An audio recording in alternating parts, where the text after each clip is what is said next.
Today's hymn on worship and the attributes of God is another one by Isaac Watts, who seems to have been really enraptured by thoughts of God's glory and has written so many hymns about worshipping God. And this has had got some wonderful words and verses in it. One of the words we use to describe Almighty God is that He is transcendent. He transcends us. He transcends our thought, our imagination, our reason.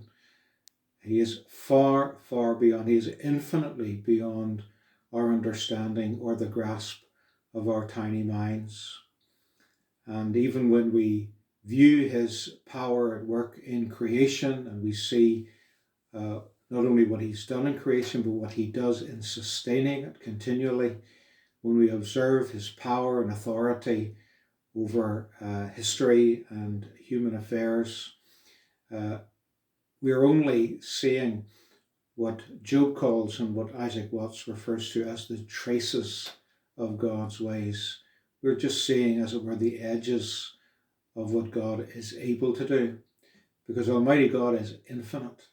He is perfect in all His attributes, and all His attributes are infinite. Nothing could be ever added to God, because God is pure and full perfection. And while our minds may struggle to understand or grasp this, this is something that should preoccupy us when we come to worship Him. And Isaac Watts tries to grasp that in this hymn, and he contrasts the puniness of man's mind with the infinity of God's immense divine mind.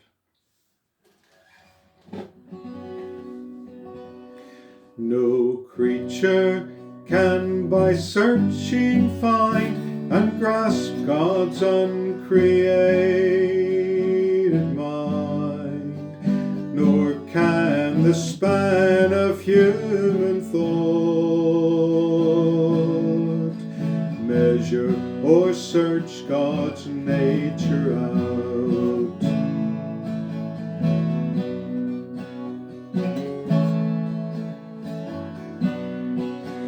It's high as heaven and deep as hell, so what can mortals know or tell?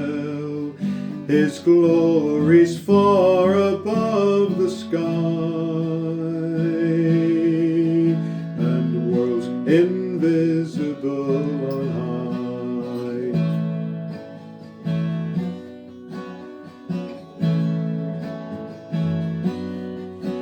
God is a king of power unknown, fixed are the judgments of His throne. What He decides, who can oppose,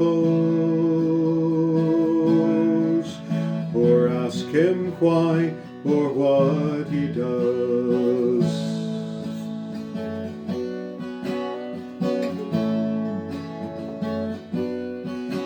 We mortals claim that we are wise and question God in our own eyes, when into foolishness we sink, puffed up in pride with what we think.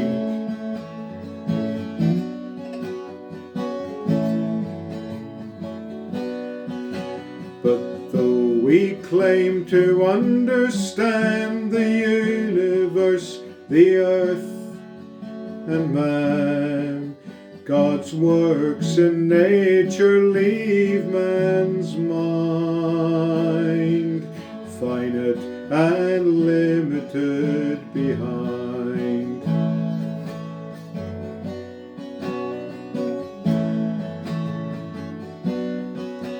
We see but traces of His ways, then who dare to describe His face, or who'd endure the blazing light of of wisdom divine infinite.